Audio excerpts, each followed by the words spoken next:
첫 시간을 하나님께 기도하기 오신 우리 성도님들을 주님의 이름으로 축복합니다.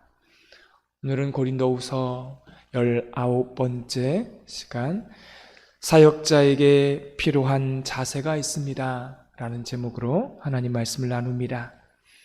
사역자들에게 보여주시는 하나님의 덕목이 오늘 3절 말씀에 나와 있습니다. 우리 3절 말씀을 다시 한번 읽겠습니다. 우리가 이 직분이 비방을 받지 않게 하려고 무엇에든지 아무에게도 거리끼지 않게 하고. 아멘. 이게 원문에 보니까요, 이렇게 나와 있습니다. 명예를 소중히 여겨야 된다는 것입니다. 이 말의 뜻은 이렇습니다. 예수님의 이름을 걸고 그렇게 사역을 하라는 것입니다. 그래서 우리가 모든 사역을 할 때마다 예수님 이름 앞에 부끄러움이 없는 사역자가 되어야 합니다. 또 한 가지 중요한 것이 있는데, 내 명예를 희생시키는 것이 진짜 사랑입니다. 예수님의 명예를 희생시키는 것이 아니라 내 명예를 희생시키는 것입니다. 내 명예를 희생시켜서 예수님의 명예를 세워드리는 것이, 그것이 진정한 사랑입니다. 여러분은 예수님을 사랑하십니까? 정말 사랑하세요? 정말 예수님이 좋으세요? 여러분, 이런 질문을 하면 조금은 낯섭니다.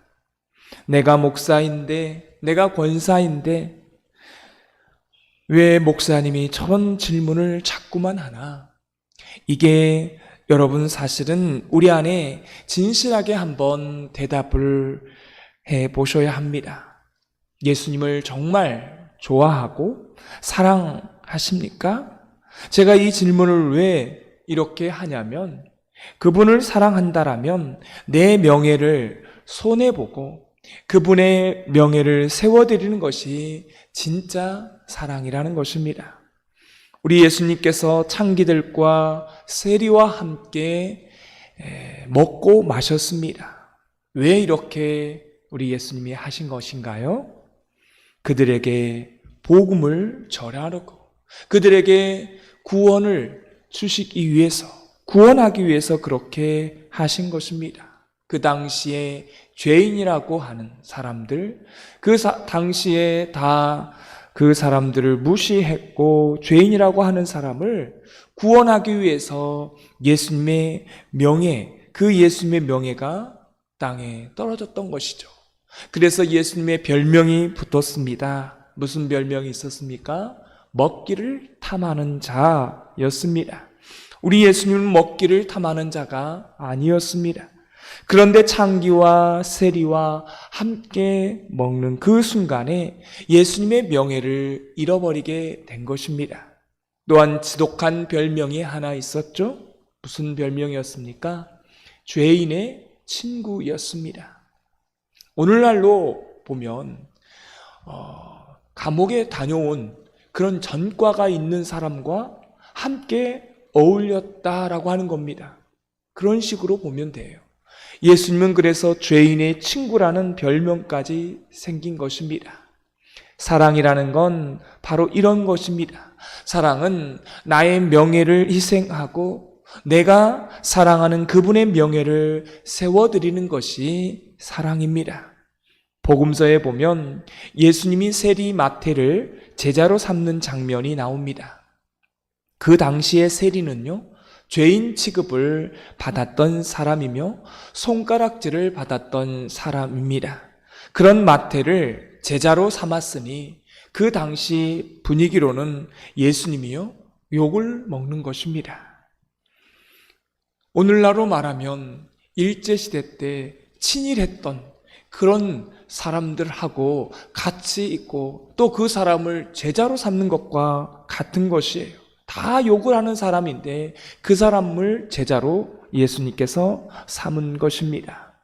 그런데 중요한 것은, 만약 우리가 그런 식으로 안 했다면 저와 여러분은 구원받을 일이 없다는 것입니다. 개 취급받은 그 사마리아 여인에게 아무 조건 없이 가서 그에게 거듭남과 생수를 부어 주신 그 이유, 그것은 우리 주님이 그렇게 사마리아 여인을 사랑한 것입니다. 그 당시 사람들에게 욕을 먹으면서까지 사랑을 한 거예요. 예수님의 명예가 땅에 떨어진 것입니다. 그래서 사랑이라는 것은 이처럼 자신의 명예를 희생하고 사랑하는 자의 명예를 높여드리는 것, 그것이 진정한 사랑인 것입니다. 그래서 우리가 신앙생활을 할 때에 또한 이 지역 가운데 우리 교회가 해야 하는 일은 내가 욕을 먹는 한이 있어도 주님의 명예를 높여드리는 그러한 방법이 무엇일까? 그러한 마음을 가지고 사역하는 것이 사역자의 덕목입니다. 또한 오늘 4절 말씀에 두 번째 덕목이 나와 있습니다. 우리 4절 말씀을 다시 읽겠습니다. 오직 모든 일에 하나님의 일꾼으로 자천하여 많이 견디는 것과 환난과 궁핍과 고난과, 여기서 하나님의 일꾼으로 자천이라고 하는 단어가 나와 있습니다. 이게 쉬운 말로 풀어보면 이렇게 나와 있습니다. 우리가 스스로 이것을 선택했다는 것입니다. 여러분, 구원은 하나님께서 시켜주시지만 일은 강제로 시키지 않습니다. 이게 중요한 하나님의 영적인 원리입니다. 구원은 일방적으로, 거듭남과 구원과 생수는 일방적으로 하나님이 우리를 찾아오셔서 베푸시는 것입니다. 그런데 우리가 하나님의 교회에서 일을 할 때는 어떻게 일을 시킵니까? 강제로 일을 시키는 것이 아니라 스스로 자원하게 시킵니다. 여러분 가운데 억지로 일을 하고 사람의 눈치를 바라보고 그렇게 일을 하면서 나의 명예를 위해서 그렇게 일하는 사람은, 그런 사람은 하나님의 사역자가 아닙니다. 우리가 사역을 할 때 마찬가지입니다. 그래서 우리가 사역할 때 이 스스로 자천하다, 자발성이 그렇게 중요한 것입니다. 왜 그렇습니까? 이 자발성은 어디에서부터 나오는 거예요? 그것은 내가 공급받은 은혜에서 나오는 것입니다. 은혜가 없는 사람은요, 자발성이 없는 거예요. 근데 은혜가 있는 사람은요, 시키지 않아도 일을 하게 되어 있습니다. 교회 안에 사역자들을 보면요, 세 종류의 사역자가 있습니다. 시키는 일도 못하는 사역자가 있고 시키는 일만 하는 사람이 있습니다. 이 두 사람은 모두 영적인 노예입니다. 그러나 자유인은 시키지 않아도 자기가 스스로 일을 하는 사람입니다. 왜 그렇습니까? 내가 받은 은혜가 있으니까, 내가 받은 은혜를 갚는 것입니다. 여러분, 이것이 자유인이에요. 이 자유인의 영성을 가지고, 바로 그런 자유성을 가지고 할 때에 창조성이 나타나게 되고, 그것만이 우리 주님께서 기뻐하시고, 그것이 바로 하나님의 사역이 되는 줄 믿습니다. 그래서 우리 안에 좋은 덕목은 뭡니까? 자발성입니다. 자발성.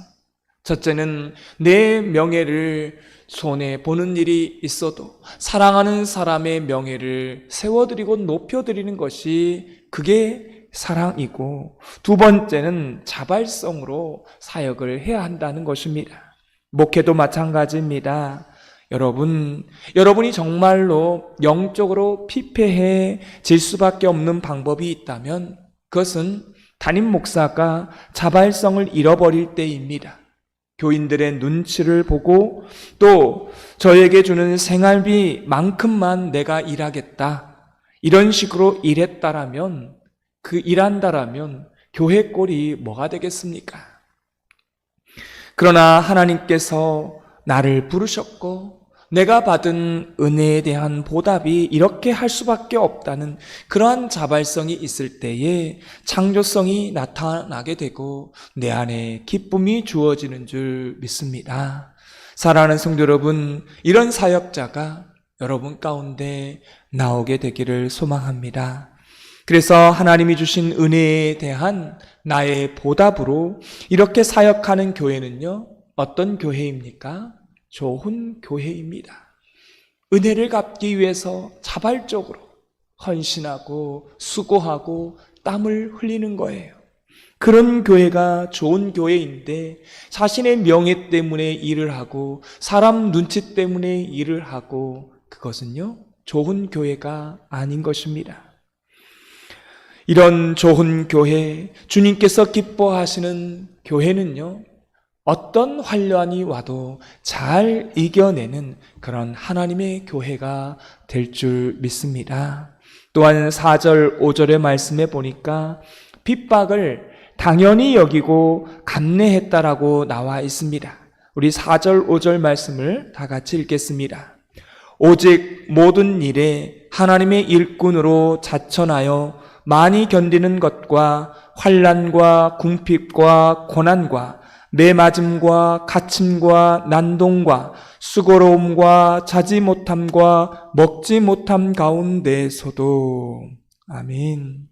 우리가 세상의 모든 방식을 거스르고 성령의 방식으로 살아내려면 세상의 방식이 아닌 하나님의 방법, 성령님께서 주시는 그 방식으로 살아가게 되면 첫 번째 오는 게 뭔 줄 아십니까? 그것은 바로 환난과 핍박입니다. 세상의 방식으로 하면 환난과 핍박을 받지 않죠. 세상 속에 들어가서 하나님의 방식으로 한번 살아보십시오. 처음부터 여러분 존경받던가요? 그렇지 않다는 것입니다. 하나님의 방식으로 세상에 살아가게 되면 처음에는 뭘 받아요? 핍박을 받게 되고 무시를 받게 됩니다. 그러나 시간이 많이 지나고 보면 우리의 삶의 방식이 얼마나 탁월한 하나님의 방식인지를 그들이 알게 되는 날이 오게 된다는 것입니다. 그런데 그 과정을 자체는요, 어떤 과정입니까? 바로 핍박의 과정이라는 것입니다. 이 핍박이 왔을 때 우리는 이걸 감내해야 된다는 거예요.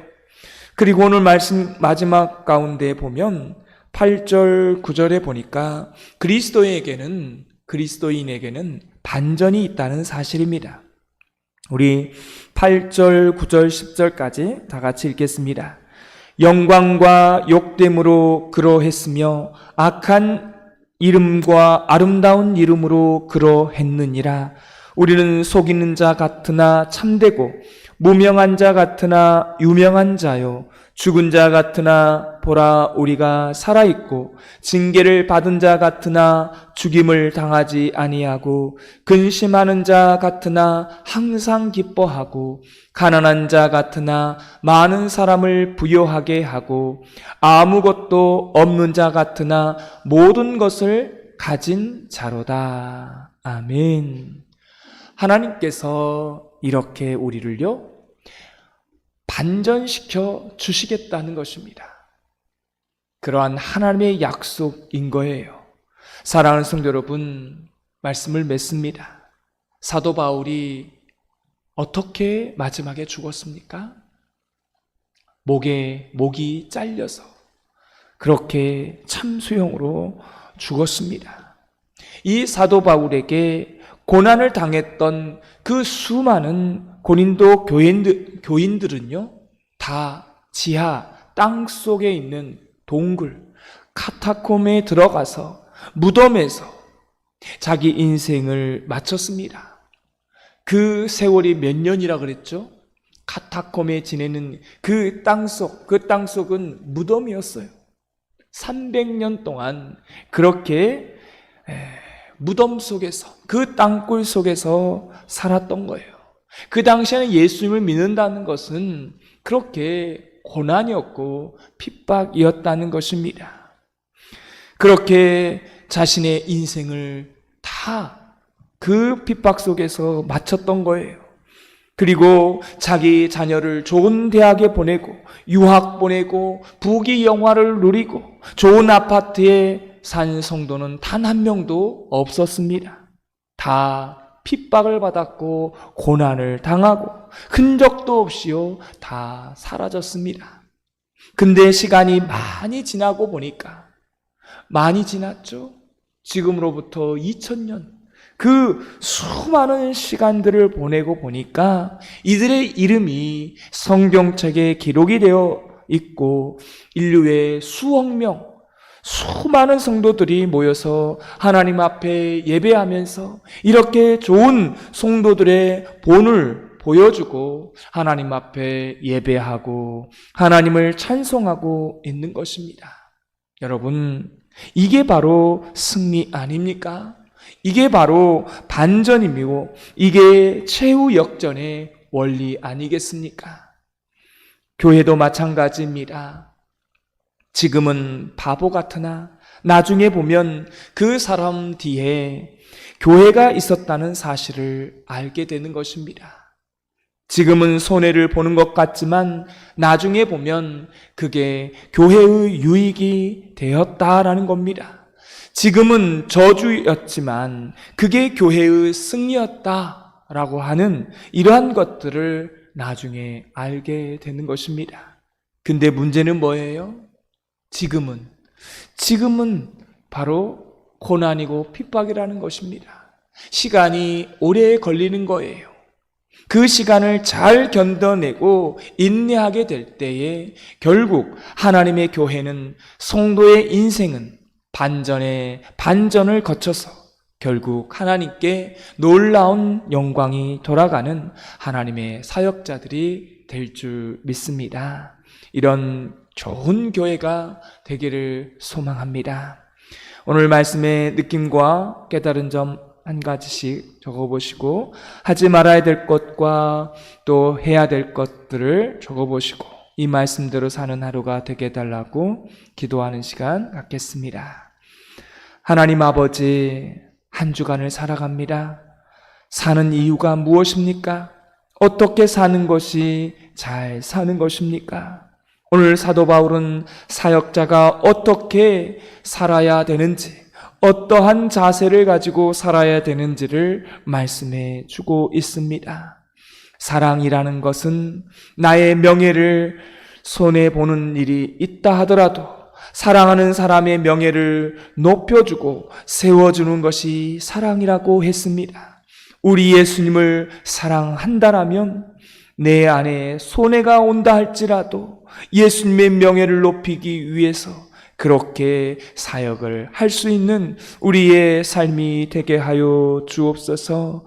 하나님, 우리가 또한 사역을 할 때에 사역의 자세가 하나님 부끄러움 없이, 하나님의 이름에 부끄러움 없이 사역하게 하시고 온전히 역전시키시는 그 하나님을 믿으며 지금은 고난이고 지금은 시련이고 지금은 어려움이 있다 할지라도 결국에 나중에 하나님께서 역전시켜 주시는 그 놀라운 은총 가운데에 하나님 오늘 하루의 삶을 잘 견디며 살아가는 우리 삶이 되게 하여 주옵소서. 오늘 하루의 삶도 하나님께 올려드리옵고 예수 그리스도의 이름으로 기도드리옵나이다.